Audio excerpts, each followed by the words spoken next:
بسم الله الرحمن الرحيم.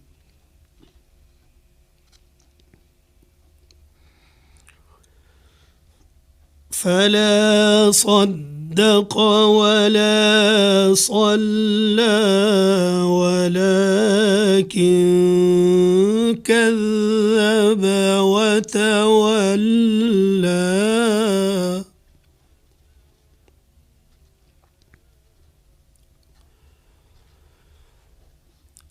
ثم ذهب إلى أهله يتمطى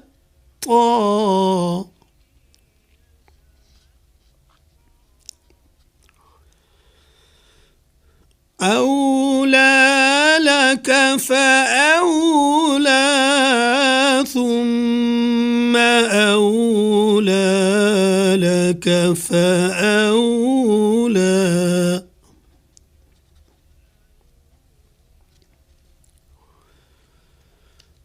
أيحسب الإنسان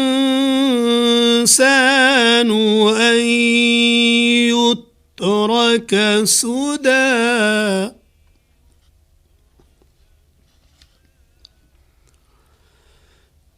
ألم يكن نطفة من مني يمنى ثم كان علقة فخلق فسوى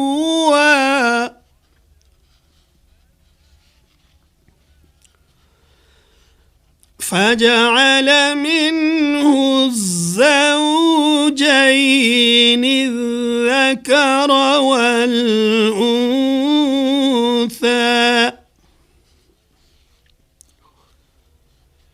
أليس ذلك بقادر على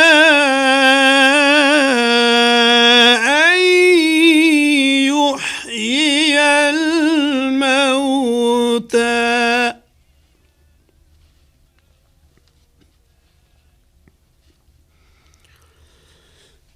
بسم الله الرحمن الرحيم هل أتى على الإنسان حين من الدهر لم يكن شيئا مذكورا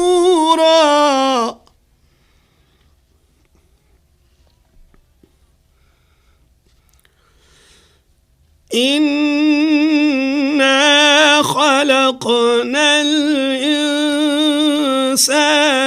من نطفة أمشاج نبتليه فجعلناه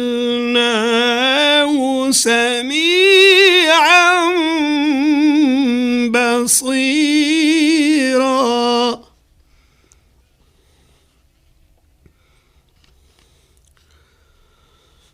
إنا هديناه السبيل إما شاكرا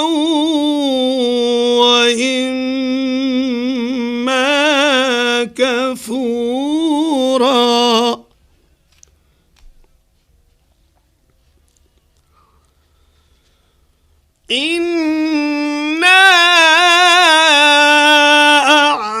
أعتدنا للكافرين سلاسل وأغلالا وسعيرا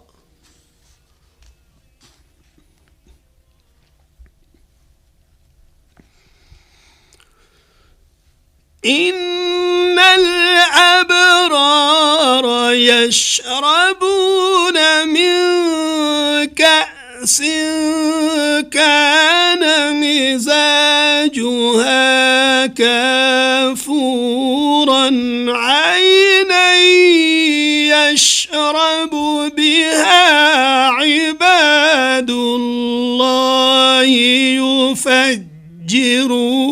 يفجرونها تفجيرا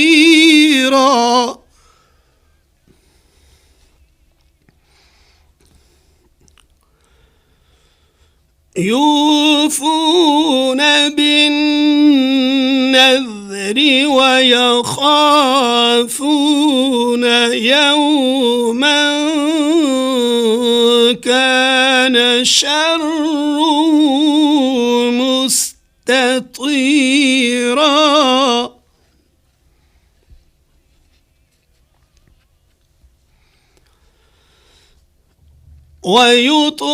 ويطعمون الطعام على حبه مسكينا ويتيما وأسيرا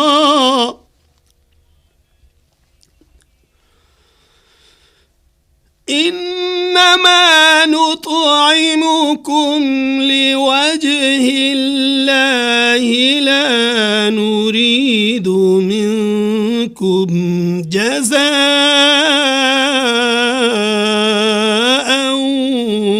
ولا شكورا صدق الله العظيم. شروع اللہ کے نام سے جو بڑا مہربان نہایت رحم والا ہے. تو اس نے نہ تو تصدیق کی نہ نماز پڑھی بلکہ جھٹلایا اور منہ پھیر لیا، پھر اپنے گھر والوں کے پاس اکڑتا ہوا چل دیا. افسوس ہے تجھ پر، پھر افسوس ہے، پھر افسوس ہے تجھ پر، پھر افسوس ہے. کیا انسان خیال کرتا ہے کہ یوں ہی چھوڑ دیا جائے گا؟ کیا وہ منی جو رحم میں ڈالی جاتی ہے ایک قطرہ نہ تھا، پھر لوتھڑا ہوا، پھر اس کو بنایا، پھر درست کیا، پھر اس کی دو قسمیں بنائیں، مرد اور عورت. کیا اس کو اس بات پر قدرت نہیں کہ مردوں کو جلا اٹھائے؟ شروع اللہ کے نام سے جو بڑا مہربان نہایت رحم والا ہے. بے شک انسان پر زمانے میں ایک ایسا وقت بھی آ چکا ہے کہ وہ کوئی قابل ذکر چیز نہ تھا. ہم نے انسان کو نطفہ مخلوط سے پیدا کیا تاکہ اسے آزمائیں، تو ہم نے اس کو سنتا دیکھتا بنایا، اسے رستہ بھی دکھا دیا، خواہ شکر گزار ہو خواہ ناشکرا. ہم نے کافروں کے لیے زنجیریں اور توق اور دہکتی آگ تیار کر رکھی ہے. جو نیکوکار ہیں وہ ایسی شراب نوش جان کریں گے جس میں کافور کی آمیزش ہوگی. یہ ایک چشمہ ہے جس میں سے اللہ کے بندے پئیں گے اور اس میں سے نہریں نکال لیں گے. یہ لوگ نظریں پوری کرتے ہیں اور اس دن سے جس کی سختی پھیل رہی ہوگی خوف رکھتے ہیں، اور باوجود یہ کہ ان کو خود طعام کی خواہش ہے فقیروں اور یتیموں اور قیدیوں کو کھلاتے ہیں. ہم تم کو خالص اللہ کے لیے کھلاتے ہیں، نہ تم سے عوض کے خواستگار ہیں نہ شکر گزاری کے. وآخر دعوانا ان الحمد للہ رب العالمین. سامعین، آج ہم نے 29 پارے میں سورہ قیامہ کی آیات مبارکہ 31 تا 40 سورہ مکمل ہوئی، اور سورہ دہر کی آیات مبارکہ 1 تا 9 کی تلاوت و ترجمہ سننے کی سعادت حاصل کی. تلاوت کلام حق کا شرف حاصل کر رہے تھے قاری البخش نقش بندی. دعا ہے کہ اللہ تعالی ہمیں تلاوت قرآن اور اس کی تعلیمات کو سمجھ کر ان پر عمل کرنے کی توفیق عطا فرمائے. ہدیہ درود و سلام بحضور سرور کائنات صلی اللہ علیہ وآلہ وسلم. اللہم صلی علی محمد اللہم صل على محمد وعلى آله وصحبه وسلم اللهم صل على محمد اللهم صل على محمد وعلى آله وصحبه وسلم اللهم صل على محمد اللهم صل على محمد وعلى آله وصحبه وسلم اللهم صل على محمد اللهم صل على محمد وعلى آله وصحبه وسلم. ارشاد رب العزت ہوا اور آسمان اور زمین میں جو کچھ ہے سب اللہ ہی کا ہے اور اللہ ہر چیز پر احاطہ کیے ہوئے ہے. اے خدا کریم اے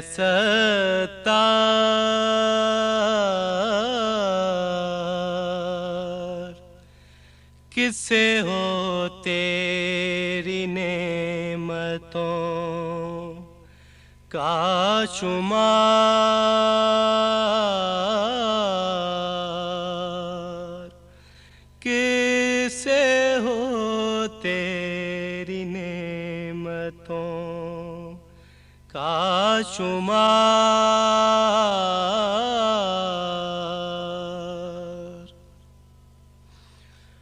تو ہی رحمان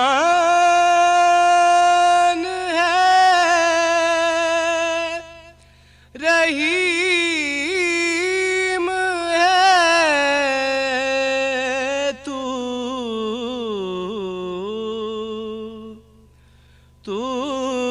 ہی رحمان ہے رحیم ہے تو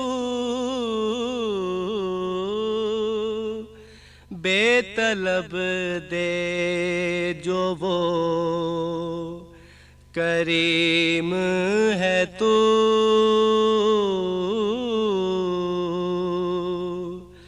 بے طلب دے جو وہ کریم ہے تو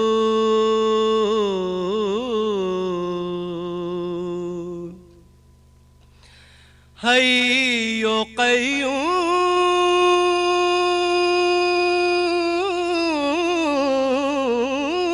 قیوم لا شریک لہ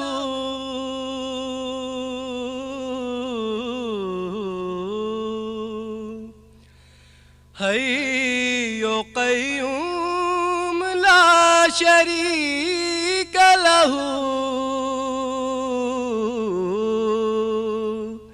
ہے تیرا ذکر ہر کہیں ہر سو ہے تیرا ذکر ہر کہیں ہر سو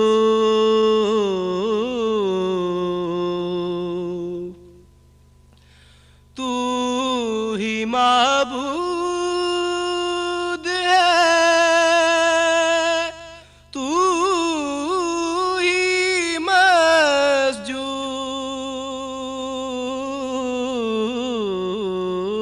مسجود تو ہی معبود ہے تو ہی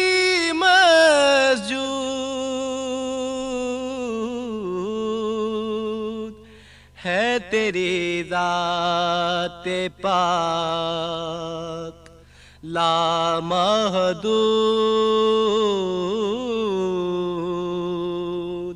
ہے تیری ذات پاک، لامحدود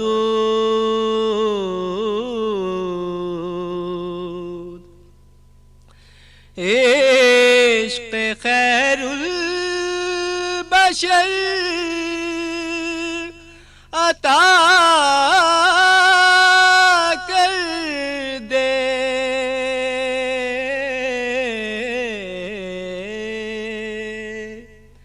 عشق خیر البشر عطا کر دے،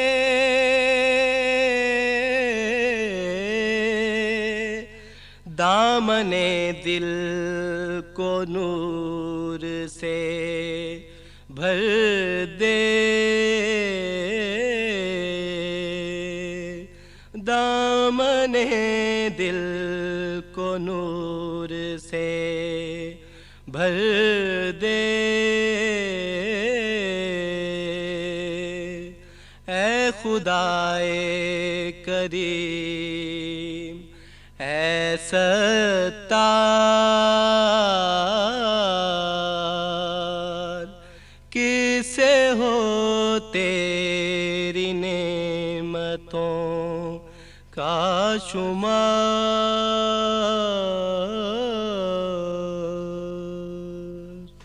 حمد باری تعالی۔ سامعین ابھی ہم سننے کی سعادت حاصل کر رہے تھے، گلہائے عقیدت پیش کر رہے تھے سید زبیب مسعود۔ درس حدیث، آئیے سامعین تقاریر کا سلسلہ سنتے ہیں، جس میں آج ہم گفتگو سن رہے ہیں پروفیسر ڈاکٹر قاضی حسین احمد مدنی کی۔ بسم اللہ الرحمن الرحیم، نحمدہ ونصلی ونسلم علی رسولہ الکریم، اما بعد، بسم اللہ الرحمن الرحیم۔ وعن ابی ہریرہ رضی اللہ تعالی عنہ قال قال رسول اللہ صلی اللہ علیہ وآلہ وسلم ما يزال البلاء بالمؤمن والمؤمنة في نفسه وولده وحتى يلقى الله تعالى وما عليه خطیہ۔ نیکی کا 10 گنا ثواب اور غلطی کی سزا برابر برابر۔ ایک اور آیہ کریمہ میں مجملاً یہ آیا ہے کہ فَلَهُ خَيْرٌ مِّنْهَا، جو نیکی لائے اس کے لیے اس سے بہتر بدلہ ہے۔ اس آیہ کریمہ اور احادیث کی روشنی کے مطابق بہت سی احادیث اور بھی وارد ہیں۔ ایک میں ہے تمہارا رب عز و جل بہت بڑا رحیم ہے، نیکی کے صرف قصد پر نیکی کرنے کا ثواب عطا فرما دیتا ہے، اور ایک نیکی کرنے پر 10 سے 60% تک اللہ تعالیٰ اس کا ثواب بڑھا دیتے ہیں، اور بھی بہت زیادہ اور بہت زیادہ۔ اگر برائی کا قصد ہو اور پھر نہ کر سکا تو بھی نیکی ملتی ہے، اور اگر اس برائی کو وہ کر گزرا تو ایک برائی ہی لکھی جاتی ہے، اور بہت ممکن ہے کہ اللہ تعالیٰ معافی فرما دے، اور بالکل ہی مٹا دے تو وہ مولا کریم رؤوف الرحیم ہے، بے نیاز ہے۔ سچ تو یہ ہے کہ ہلاکت والے ہی اللہ کے ہاں ہلاکت میں مبتلا ہوتے ہیں۔ بخاری، مسلم اور نسائی۔ ایک حدیث قدسی میں ہے نیکی کرنے والے کو 10 گنا ثواب ملتا ہے، اور پھر بھی اللہ تعالیٰ اس میں چاہیں تو اور زیادہ کر دیتے ہیں۔ زمین بھر تک جو شخص خطائیں لے کر آئے، اس نے میرے ساتھ کسی کو شریک نہ کیا تو میں اتنی ہی رحمت اسے عطا کر دیتا ہوں، اور میری رحمتیں اس کی طرف ہمہ وقت متوجہ رہتی ہیں۔ جو میری طرف بالشت بھر آئے میں اس کی طرف 1 ہاتھ بڑھتا ہوں، اور جو 1 ہاتھ بھر آئے میں اس کی طرف 2 ہاتھ بڑھتا ہوں، اور جو میری طرف چلتا ہوا آئے رب کریم رؤوف الرحیم اپنی شان بے نیازی سے فرماتے ہیں کہ میں اس کی طرف دوڑتا ہوا آتا ہوں۔ اس سے پہلے گزری ہوئی حدیث کی طرح ایک اور حدیث بھی ہے، اس میں فرمایا ہے کہ برائی کا ارادہ اگر کوئی شخص کرتا ہے اور پھر اس کو چھوڑ دیتا ہے تو اللہ تعالیٰ اس کو پھر بھی نیکی عطا فرماتے تھے۔ اس سے مراد وہ شخص ہے جو اللہ کے ڈر سے چھوڑ دے، چنانچہ بعض روایات میں تشریح آ چکی ہے۔ دوسری صورت چھوڑ دینے کی یہ ہے کہ اسے یاد ہی نہ آئے، بھول بسر جائے، تو اسے نہ ثواب ہے نہ عذاب ہے، کیونکہ اس نے اللہ تعالیٰ سے ڈر کر نیک نیتی سے اسے ترک نہیں کیا، اور اگر بدنیتی سے اس نے کوشش بھی کی، اسے پوری طرح کرنا بھی چاہا لیکن عاجز ہو گیا، نہ کر سکا، موقع ہی نہ ملا، اسباب ہی نہ بنے، تھک کر ہار کر بیٹھ گیا، تو ایسے شخص کو اس برائی کے کرنے کے برابر ہی گناہ ہوتا ہے۔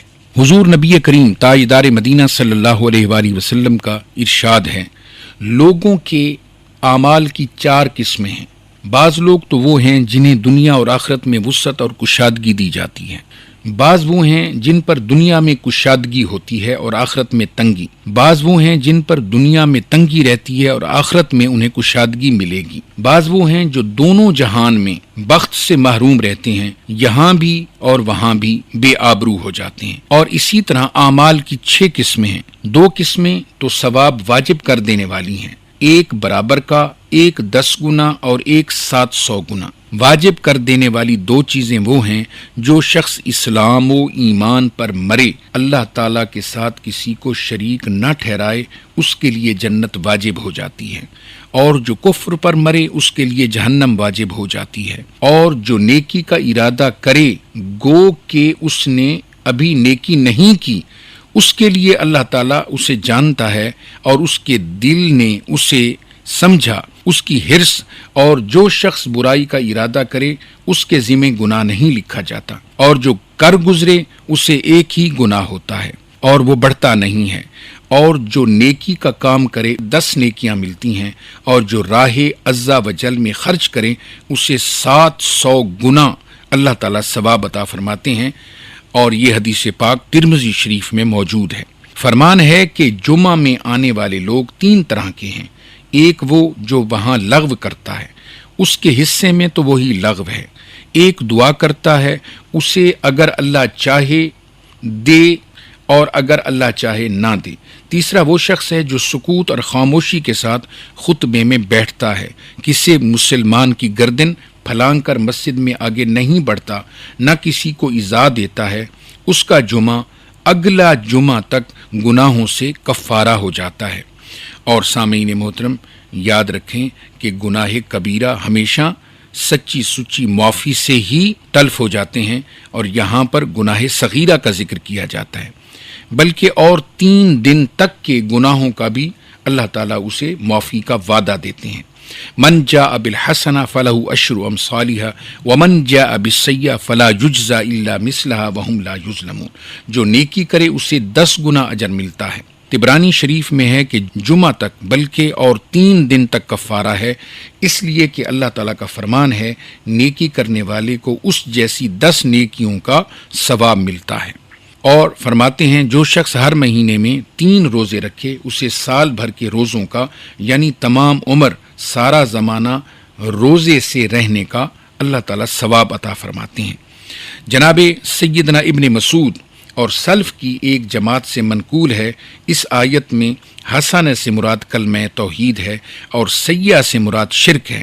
ایک مرفوع حدیث میں یہ بھی ہے، لیکن اس کی کوئی سند میری نظر سے نہیں گزری۔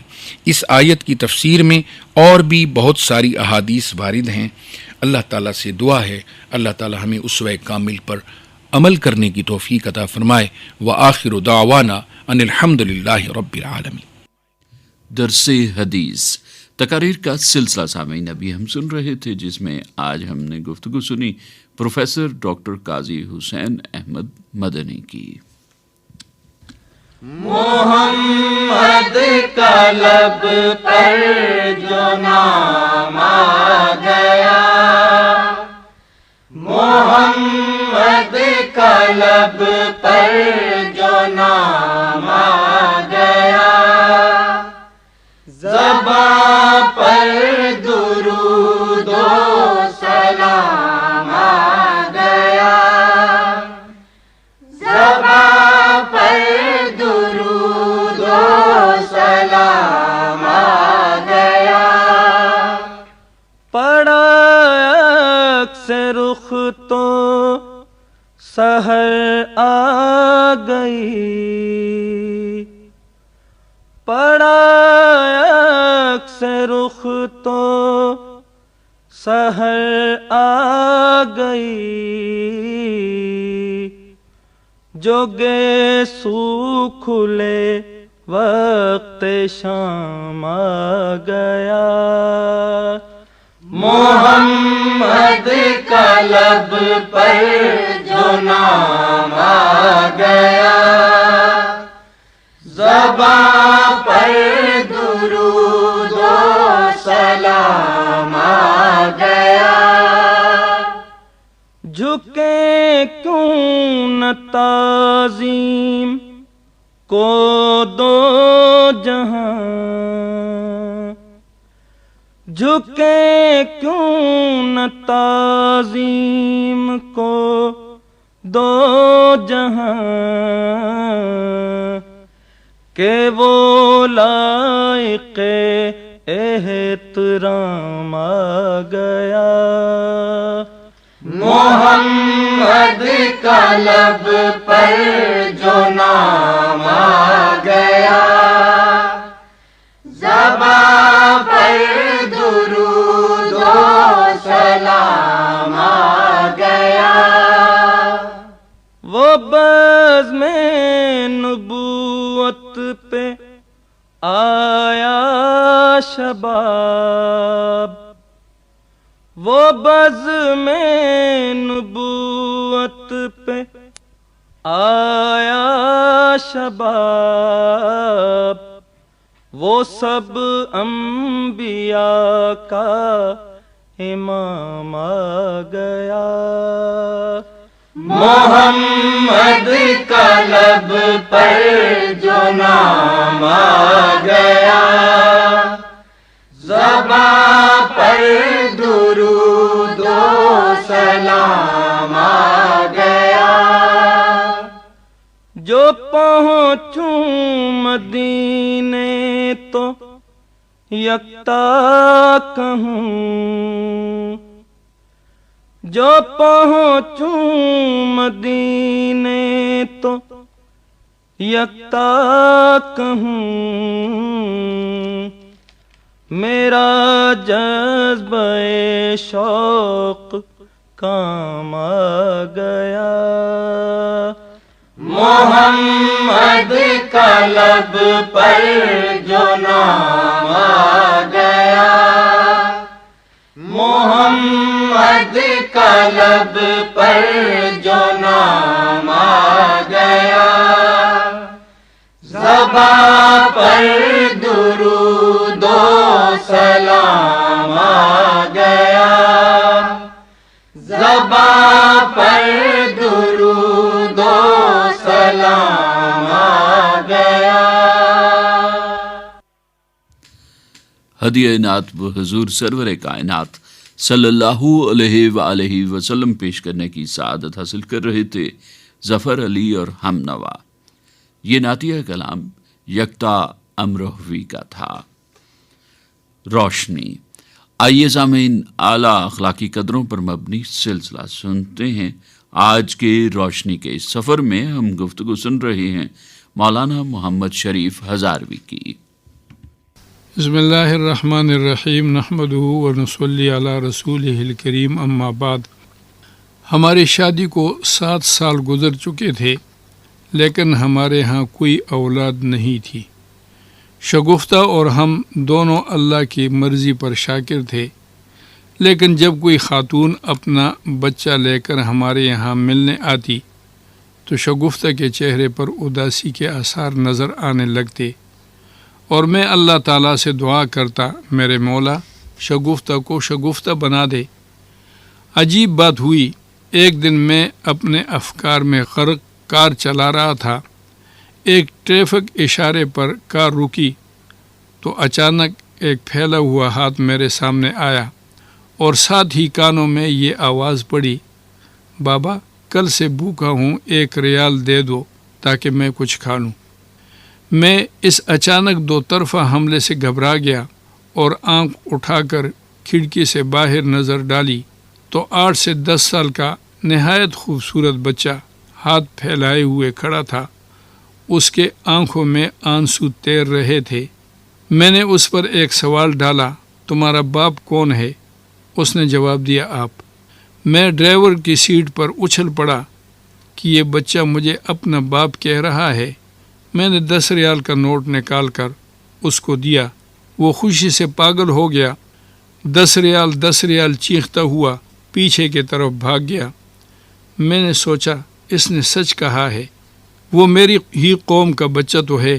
میں نے گاڑی ایک طرف لگا دی اور اس کے طرف گیا۔ وہ کنارے بیٹھے ہوئے سن رسیدہ خاتون کے گود میں لیٹا ہوا تھا۔ میں نے اس کے احوال پوچھے۔ وہ یتیم تھا۔ اس کی ماں ایک گھر میں برتن دھوتی تھی۔ دونوں کھلے میدان میں اپنی برادری کے ساتھ ایک ٹین کے چھت کے نیچے رہتے تھے۔ میں نے سوچا یہ یتیم اور غریب بچہ قوم کی امانت ہے۔ آج ہم اپنے گھر میں ایک بچہ کی تمنا کرتے ہوئے غریب بچوں کی طرف سے آنکھ بند کر لیتے ہیں۔ یہ بچہ بھی تو انسانیت کا خام مواد ہے۔ یا تو اس کو بٹی میں جلانے کا کوئلہ بنا دیں اور یا سنوار کر قیمتی ہیرا بھی بنا سکتے ہیں۔ میں اس بچے کو اس کی ماں سے اجازت لے کر اپنے گھر لے آیا۔ شگفتہ نے ایک پیارا سا بچہ گھر آتے دیکھا تو خوش ہوئی۔ جب میں نے بتایا کہ اب یہ ہمارے گھر ہی میں رہے گا تو اس کا چہرہ گلاب کی طرح کھل اٹھا۔ ہم نے بچے کو، جس کو پیار سے ہم نور کہنے لگے تھے، ایک چھوٹے سے اسکول میں داخل کرا دیا اور اس پر اپنی اولاد کی طرح خرچ کرنے لگے۔ لڑکا بڑا ذہین تھا۔ وقت گزرتے کچھ دیر نہیں لگتی، چند سال میں اس نے میٹرک کر لیا۔ پھر جلدی ہی BSc انجینئرنگ کر کے ڈگری حاصل کی اور فوج میں کیپٹن ہو گیا۔ نور نے ہمارے گھر کو منور کر دیا تھا۔ اس کے آنے سے گھر میں بہار آ گئی۔ نور کی تربیت ہم دونوں نے ایک مشن بنا کر اعلیٰ درجے پر کی۔ نور بھی اپنے ارادے کا پکا تھا۔ وہ اپنے ماضی کو نہیں بھولا تھا۔ نور کی اعلیٰ قابلیت اور تربیت کو دیکھتے ہوئے شگفتہ نے اپنی بھانجی شمع سے، جس نے حال میں BA پاس کیا تھا، نور کی شادی کرا دی۔ 1 سال ہی گزرنے پایا تھا کہ ہمارے گھر میں چھوٹا سا جگنو آ گیا۔ پھر کیا تھا، ہر طرف بہار ہی بہار تھی۔ نور، شمع اور جگنو نے سارے گھر کو منور کر دیا۔ لیکن نور نے ایک کام اور بھی کیا تھا جو کسی کو نہیں بتا تھا۔ ایک دن کرنل راشد ہمارے گھر ملنے آئے، جو ابھی ریٹائر ہوئے تھے۔ ان سے ہماری خوب باتیں ہوئیں۔ جب وہ جانے کے لیے اٹھے تو اچانک کمرے میں نور داخل ہوئے۔ کرنل صاحب نے ان سے پوچھا آپ کی تعریف، تو نور نے برجستہ جواب دیا، کیپٹن فقیر زادہ۔ کرنل صاحب نے زوردار قہقہہ لگایا۔ نواب زادہ سنا تھا، پیر زادہ سنا تھا، لیکن آپ فقیر زادہ؟ نور نے سنبھل کر کہا، جی ہاں، میں اپنے ماضی کو نہیں بھولنا چاہتا۔ کرنل صاحب سنجیدہ ہو گئے۔ سنا ہے آپ کی شادی اسی خاندان میں ہوئی، کتنے سال ہو گئے؟ نور نے جواب دیا، 3 سال۔ کرنل صاحب نے پھر ازراہ شفقت پوچھا، کتنے بچے ہیں آپ کے؟ نور نے جواب دیا، 40۔ کرنل صاحب کے منہ سے ایک چیخ نکل گئی، 40 بچے؟ وہ چکرا کر صوفے پر گر پڑے۔ میں نے جلدی سے ہاتھ پاؤں سیدھے کیے، ٹھنڈے پانی کا منہ پر چھینٹا دیا۔ جب ذرا ہوش و حواس درست ہوئے تو میں نے بتایا، دراصل کیپٹن فقیر زادہ کو یتیم بچوں سے عشق ہے۔ انہوں نے ایک دار شفقت نام کا ایک ادارہ کھول رکھا ہے، جہاں ان کو کوئی یتیم بچہ ملتا ہے فوراً اس کو اپنی سرپرستی میں لے لیتے ہیں۔ باہر کی ملٹری ڈیوٹی کے دوران یہ کئی بچے افغانستان، صومالیہ اور فلسطین سے لے کر آئے ہیں، جو دار شفقت میں پرورش پاتے ہیں۔ الحمدللہ اب اس میں بچوں کی تعداد 40 تک پہنچ گئی۔ کرنل صاحب نے جیب سے چیک بک نکال کر 5000 کا چیک دار شفقت کے نام لکھا اور دیتے ہوئے فرمانے لگے، یہ میرے بچوں کو دے دینا، مجھ پر بھی ان کا حق ہے۔ کرنل صاحب چلے گئے اور میں سوچنے لگا، کیسا مبارک دن تھا وہ جب نور نے مجھ سے کہا تھا، بابا میں بھوکا ہوں۔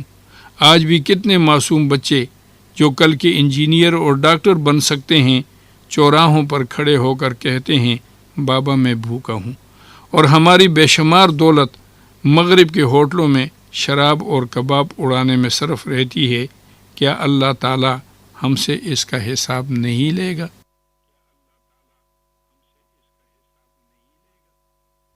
روشنی اعلیٰ اخلاقی قدروں پر مبنی سلسلہ سامعین ابھی ہم سن رہے تھے۔ آج کے روشنی کے اس سفر میں ہم نے گفتگو سنی مولانا محمد شریف ہزاروی کی۔ قرآنی آیات اور احادیث نبوی صلی اللہ علیہ وآلہ وسلم کا احترام ہم سب پر فرض ہے۔ تعزیرات پاکستان کے سیکشن 295 کے تحت قرآن پاک کی توہین قابل سزا جرم ہے، جس پر عمر قید کی سزا ہو سکتی ہے۔ اس کو گندگی یا ردی میں نہ پھینکا جائے۔ نبی کریم صلی اللہ علیہ وآلہ وسلم نے ارشاد فرمایا، جو شخص اللہ اور قیامت کے دن پر ایمان رکھتا ہے اسے چاہیے کہ اپنے ہمسائے کو تکلیف نہ پہنچائے اور اپنے مہمان کی عزت کرے۔ یہ خوشبو کچھ مجھے مانوس سی محسوس ہوتی ہے، مجھے تو یہ مدینے کی گلی محسوس ہوتی ہے۔ یقیناً یہ گزرگاہ ہے، شہنشاہ دو عالم ہے۔ یقیناً یہ گزرگاہ ہے، شہنشاہ دو عالم ہے۔ فضا میں کس قدر پاکیزگی محسوس ہوتی ہے، فضا میں کس قدر پاکیزگی محسوس ہوتی ہے۔ میری بے نور آنکھوں نے چراغوں کی جگہ لے لی، میری بے نور آنکھوں نے چراغوں کی جگہ لے لی۔ مجھے اب روشنی ہی روشنی محسوس ہوتی ہے، مجھے اب روشنی ہی روشنی محسوس ہوتی ہے۔ رکی جاتی ہے نبضیں اور قدم تھم تھم کے بڑھتے ہیں، رکی جاتی ہے نبضیں اور قدم تھم تھم کے بڑھتے ہیں۔ مجھے اب قربت باب نبی محسوس ہوتی ہے، مجھے اب قربت باب نبی محسوس ہوتی ہے۔ ہوائیں گنگناتی ہیں، فضائیں مسکراتی ہیں، ہوائیں گنگناتی ہیں، فضائیں مسکراتی ہیں۔ میں کھویا جا رہا ہوں، بے خودی محسوس ہوتی ہے، میں کھویا جا رہا ہوں، بے خودی محسوس ہوتی ہے۔ میں کچھ یوں دم بخود ہوں اس دیارے رنگ و نکہت میں کچھ یوں دم بخود ہوں اس دیارے رنگ و نکہت میں۔ کہ اپنی شخصیت بھی اجنبی محسوس ہوتی ہے، کہ اپنی شخصیت بھی اجنبی محسوس ہوتی ہے۔ یہ خوشبو کچھ مجھے مانوس سی محسوس ہوتی ہے، مجھے تو یہ مدینے کی گلی محسوس ہوتی ہے۔ نعت رسول مقبول صلی اللہ علیہ وآلہ وسلم سامعین ابھی ہم سننے کی سعادت حاصل کر رہے تھے۔ گلہائے عقیدت پیش کر رہی تھیں ام حبیبہ، اور یہ نعتیہ کلام اقبال عظیم کا تھا۔ قرآنی آیات اور احادیث نبوی صلی اللہ علیہ وآلہ وسلم کا احترام ہم سب پر فرض ہے۔ تعزیرات پاکستان کے سیکشن 295B کے تحت قرآن پاک کی توہین قابل سزا جرم ہے، جس پر عمر قید کی سزا ہو سکتی ہے۔ اس کو گندگی یا ردی میں نہ پھینکا جائے۔ دینی تعلیمات پر مبنی پروگرام حیا علی الفلاح سامعین آپ سن رہے ہیں۔ آپ نے پوچھا ہے، آئیے سامعین سلسلہ سنتے ہیں جس میں آپ کے دینی اور سماجی مسائل کے حوالے سے پوچھے گئے سوالات کے جوابات قرآن و سنت کی روشنی میں دے رہے ہیں مولانا ابراہیم خلیل فضلی۔ بسم اللہ الرحمن الرحیم، الحمد للہ رب العالمین والصلاة والسلام علی اشرف الانبیاء والمرسلین وعلی آلہ وصحبہ اجمعین، اما بعد۔ یہ خط ہمیں لکھا ہے میرپور آزاد کشمیر سے جناب عبدالصمد صاحب نے۔ آپ نے پوچھا ہے کیا نماز ظہر کی تیسری اور چوتھی رکعت میں اور اسی طرح نماز عصر کی تیسری اور چوتھی رکعت میں سورہ فاتحہ کے بعد کیا کوئی دوسری سورت پڑھی جا سکتی ہے، تلاوت کی جا سکتی ہے؟ اس کی رہنمائی فرمائیے۔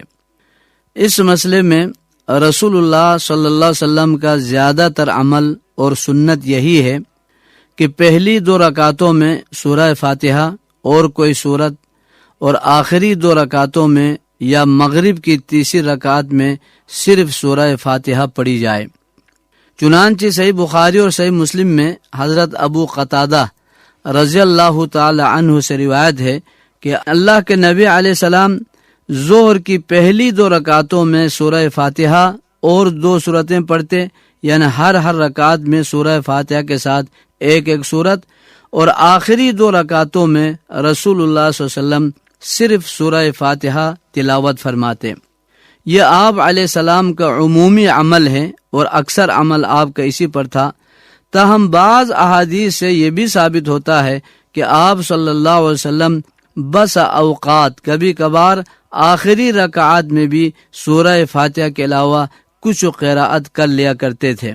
چنانچہ صحیح مسلم میں ہے کہ حضرت ابو سعید خدری رضی اللہ تعالی عنہ فرماتے کہ ان النبی صلی اللہ علیہ وسلم کان یقرأ فی صلاۃ الظہر فی الرکعتین الاولیین فی کل رکعت قدر 30 آیہ وفی الاخریین قدر قراءت 15 آیہ وفی العصر فی الرکعتین الاولیین فی کل رکعت قدر قراءت 15 آیہ۔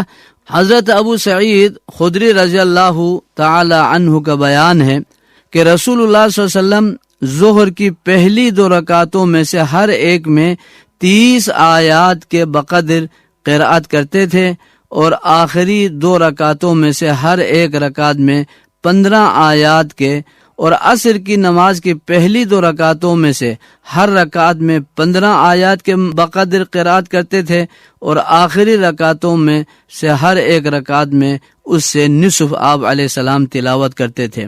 اس سے معلوم ہوا کہ 4 رکعت والی نماز میں آخری رکعت میں سورہ فاتحہ کے ساتھ اور سورت بھی پڑھی جا سکتی ہے، چونکہ آپ اس بات سے واقف ہیں کہ سورہ فاتحہ کی 7 آیتیں ہیں۔ جب دوسری 2 رکعتوں میں ظہر کی آپ نے 15 آیتوں کے بقدر یعنی ہر رکعت میں قراءت کی، تو اس کا مطلب جو ہے سورہ فاتحہ کے ساتھ ساتھ آپ نے کوئی دوسری سورت بھی پڑھی۔ چنانچہ موطأ امام مالک میں جلیل القدر صحابی رسول حضرت عبداللہ بن عمر رضی اللہ تعالی عنہما کے متعلق ان کے شاگرد اور خادم خاص حضرت نافع کا بیان ہے کہ جب وہ تنہا نماز پڑھتے حضرت عبداللہ بن عمر رضی اللہ عنہ تو 4 رکعات میں سورہ فاتحہ اور سورت کی قرأت کرتے تھے، یعنی 4 رکعتوں میں حضرت عبداللہ بن عمر، اور حضرت عبداللہ بن عمر تمام صحابہ میں سے سب سے زیادہ سنت کے متلاشی اور سنت کی پیروی کرنے کے لیے آپ کے ہر قدم اور ہر چیز کے آپ تلاش میں رہتے تھے کہ اس موقع پر آپ نے کیا کیا اور اس موقع پر آپ علیہ السلام کا کیا عمل رہا تھا، حتیٰ کہ ان عبادات سے ہٹ کر جو ایک انسانی یا عادت والی جو باتیں تھی اللہ کے نبی علیہ الصلوۃ والسلام کے، ان کی بھی وہ پیروی کرنے کی کوشش کرتے تھے۔ تو اس صحابی رسول کا عمل ان کے شاگرد خاص حضرت نافع یہ بتاتے ہیں، جس طرح امام مالک رحمۃ اللہ علیہ نے اپنی کتاب موطأ میں اس کا ذکر کیا ہے کہ وہ 4 رکعتوں میں سورہ فاتحہ کے ساتھ دوسری سورت بھی پڑھتے تھے۔ تو اس سے جواز کے حد تک تو نکلتا ہے کہ آپ علیہ الصلوۃ والسلام سے بھی یہ ثابت، صحابہ کا عمل بھی، تو یہ تو جائز تو ہے، لیکن عمومی عمل اللہ کے نبی علیہ الصلوۃ والسلام کا وہ پہلی 2 رکعتوں میں صرف سورہ فاتحہ کے ساتھ کوئی دوسری سورت، اور آخری 2 رکعتوں میں چاہے وہ عشاء کی آخری 2 رکعت ہو، ظہر کی آخری 2 رکعت ہو، عصر کی آخر 2 رکعت ہو، یا مغرب کی تیسری رکعت ہو، آپ علیہ الصلوۃ والسلام صرف سورہ فاتحہ کی تلاوت اور سورہ فاتحہ پڑھنے پر اکتفا کرتے تھے۔ یہ ہمیں خط لکھا ہے چکوال سے ہی جناب محمد زاہد صاحب نے۔ آپ یہ جاننا چاہتے ہیں کہ مغرب کی اذان اور اقامت میں کتنا وقفہ ہونا چاہیے۔ اذان کا مقصد اللہ کی تکبیر و توحید اور حضرت محمد الرسول اللہ صلی اللہ علیہ وسلم کی رسالت کی شہادت کے اعلان کے ساتھ ساتھ یہ بتانا کہ نماز کا وقت داخل ہو گیا ہے۔ یہ اذان حی علی الصلاۃ اور حی علی الفلاح کے ذریعے جو لوگوں کو نماز کی طرف، فلاح کی طرف آپ جب بلاتے ہیں تو کم سے کم اتنا وقت تو وقفہ تو ہونا چاہیے کہ جن کو آپ نماز کے لیے بلاتے ہیں کہ ان کے آنے کا انتظار کیا جائے۔ اسی لیے اللہ کے نبی علیہ الصلاۃ والسلام کا یہ حدیث ہے، آپ کے ارشاد پاک بھی ہیں کہ وَاجْعَلْ بَيْنَ أَذَانِكَ وَإِقَامَتِكَ قَدْرَ مَا يَفْرُغُ الْآكِلُ مِنْ أَكْلِهِ، کہ تم اذان اور اقامت کے درمیان اتنا وقفہ کرو کہ کھانے والا اپنے کھانے سے فارغ ہو سکے۔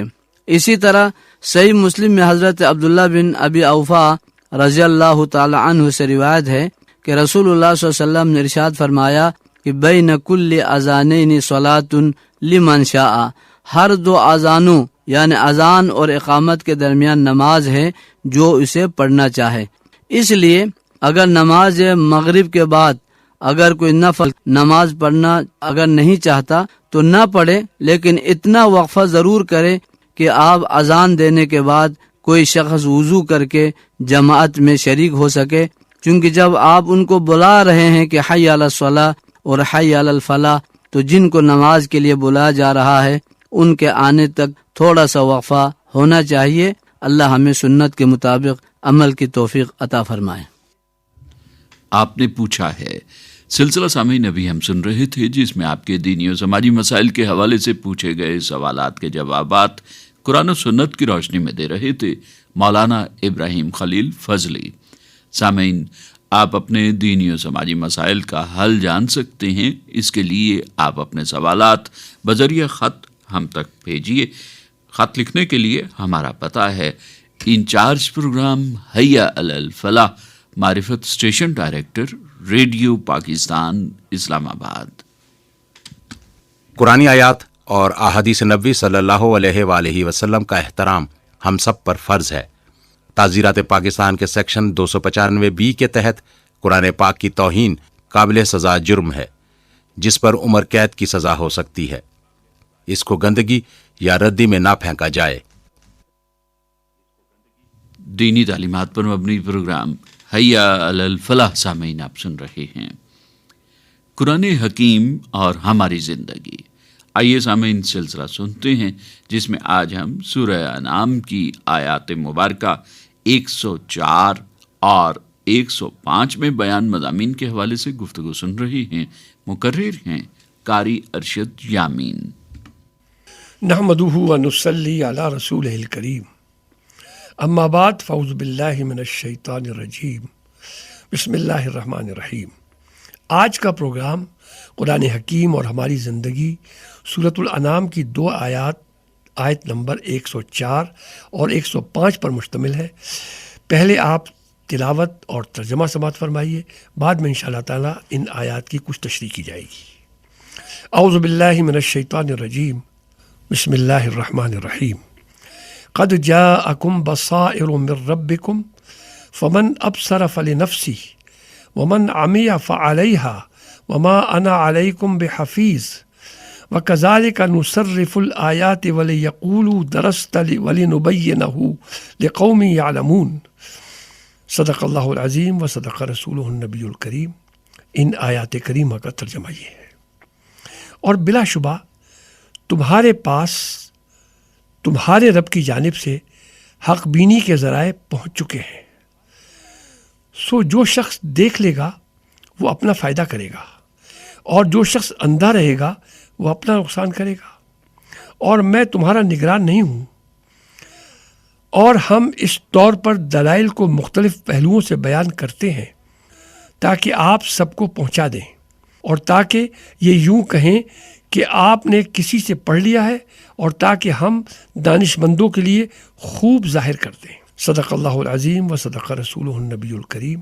ان آیات مبارکہ میں خالق ارض و سما نے شفقت باری تعالیٰ، صداقت قرآن مجید، مستفیدین من القرآن اور غیر مستفیدین من القرآن کے نتائج، محافظت باری تعالیٰ، شفقت خداوندی، تسلی خاتم الانبیاء صلی اللہ علیہ وآلہ وسلم، فریضہ خاتم الانبیاء صلی اللہ علیہ وسلم اور نزول قرآن مجید کے مقاصد کو بیان کیا ہے.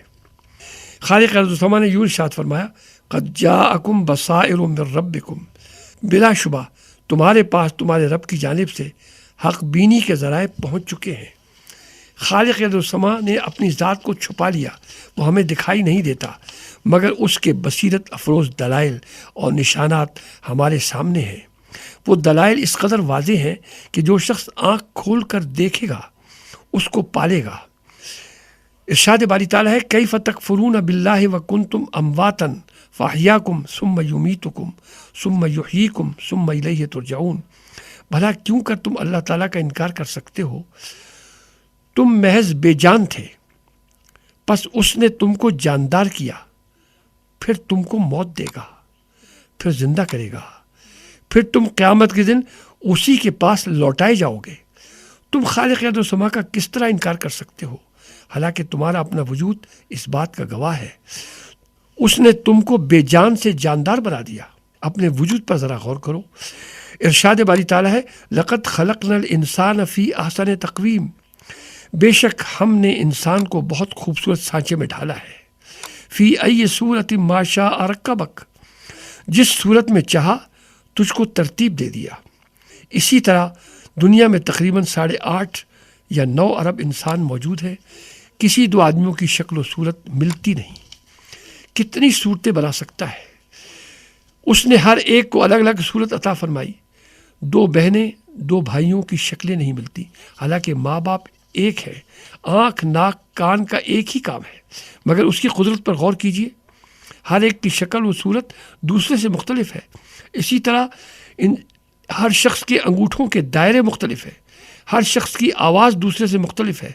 ارشاد باری تعالیٰ ہے، ما یلفظ من قول الا لدیہ رقیب عتید، کوئی لفظ منہ سے باہر نہیں نکالنے پاتے مگر اس کے پاس ایک تاک لگانے والا فرشتہ تیار رہتا ہے.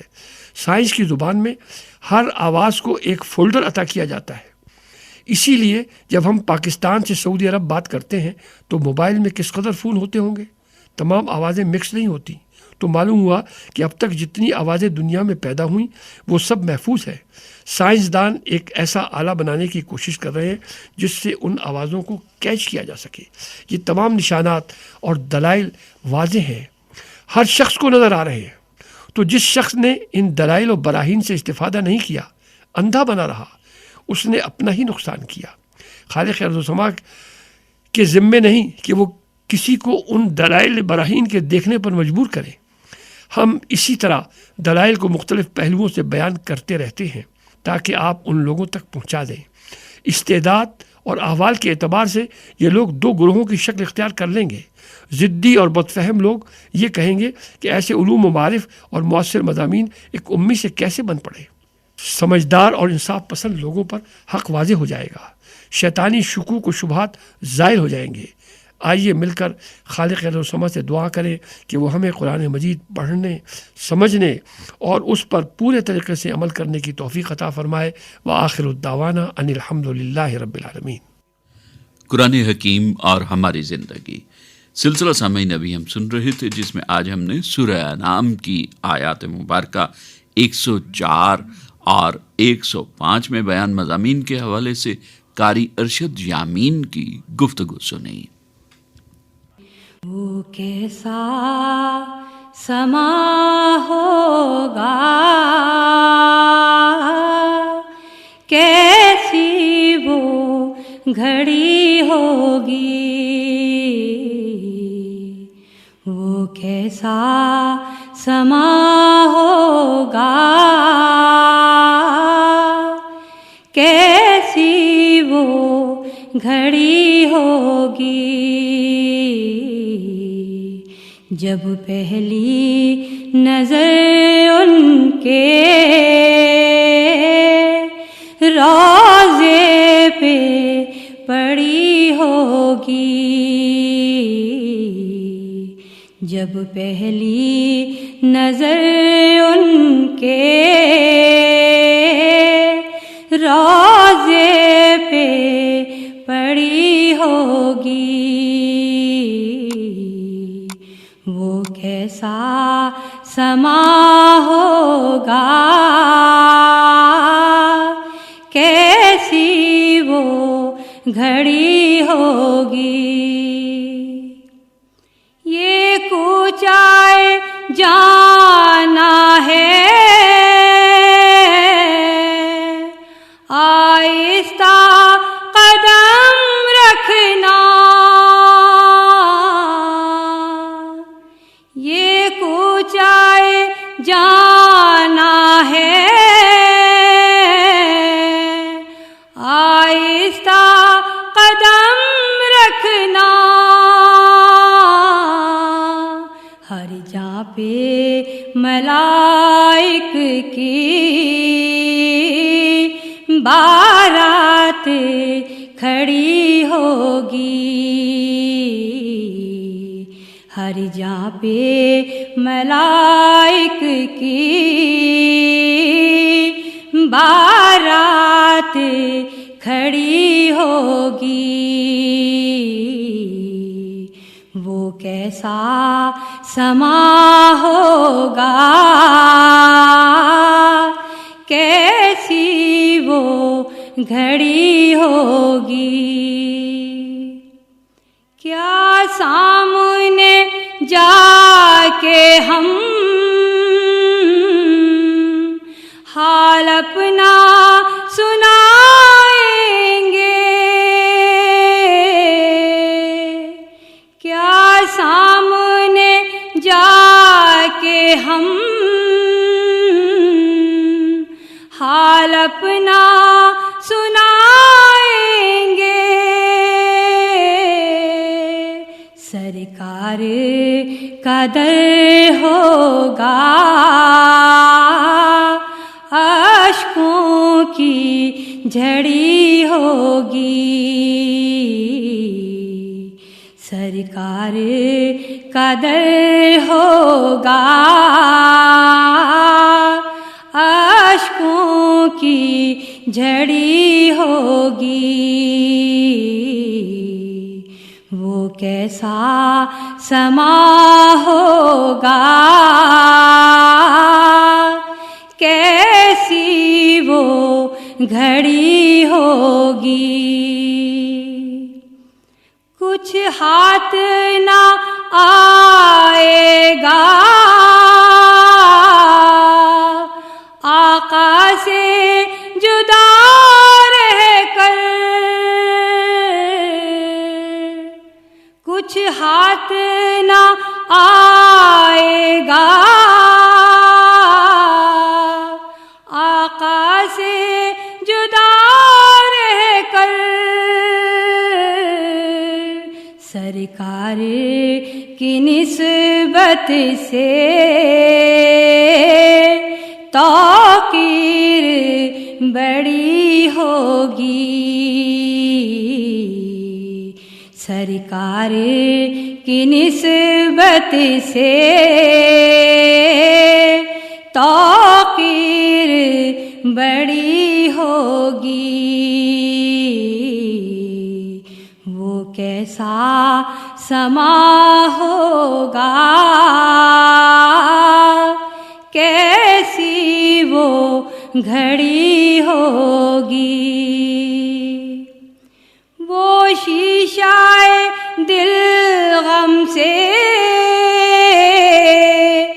میلانا کبھی ہوگا، وہ شیشہ دل غم سے میلانا کبھی ہوگا، تصویر مدینے کی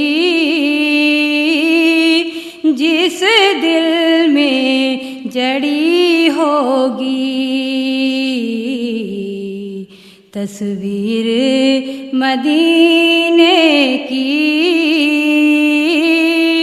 جس دل میں جڑی ہوگی، وہ کیسا سما ہوگا،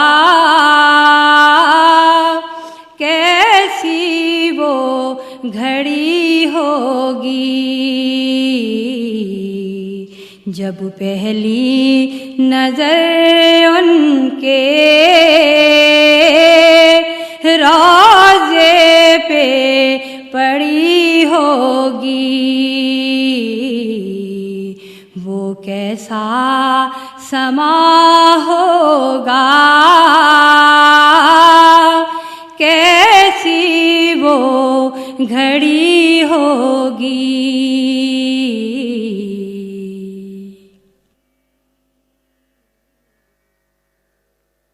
وہ کیسا سما ہوگا، کیسی وہ گھڑی ہوگی، وہ کیسا سما ہوگا، کیسی وہ گھڑی ہوگی۔ بارگاہ رسالت مآب صلی اللہ علیہ وآلہ وسلم میں گلہائے عقیدت پیش کرنے کی سعادت حاصل کر رہی تھیں رابعہ نقوی، اور سامعین یہ نعتیہ کلام محمد علی ظہوری کا تھا۔ سامعین، دعا کا کوئی رنگ نہیں ہوتا مگر یہ ہماری زندگی میں رنگ بھر دیتی ہیں۔ بسم اللہ الرحمن الرحیم۔ یا اللہ، تو بہت غفور و رحیم ہے، ہم تیری بخشش کے طلبگار ہیں، ہمیں سیدھی راہ دکھا، وہ راہ جس پر تیرے نیک بندے چلے۔ اے اللہ، ہمارے ساتھ نرمی کا معاملہ فرما، ہمیں اخلاص کی دولت سے نواز، ہمارے معاملات میں اصلاح فرما دے، ہمیں وہ تمام بھلائیاں عطا کر جن کو تیرے محبوب صلی اللہ علیہ وسلم نے طلب کیا، اور ہمیں ان تمام چیزوں سے بچا جن سے تیرے نبی صلی اللہ علیہ وسلم نے پناہ طلب کی۔ اے اللہ، ہمیں اتحاد، یکجہتی اور محبت و اخوت کی دولت سے نواز۔ ہمیں ان فتنوں سے دور رکھ جو ہمارے درمیان دوریاں پیدا کریں۔ اے باری تعالی، ہمارے وطن عزیز کی حفاظت فرما، ہمیں ایسے کام کرنے کی توفیق عطا فرما جو اس پاک وطن کی ترقی، خوشحالی اور عزت و وقار میں اضافہ کریں۔ اے اللہ، ہم پر رحمت، برکت اور امن و سلامتی کا سایہ تا قیامت قائم رکھ۔ آمین یا رب العالمین۔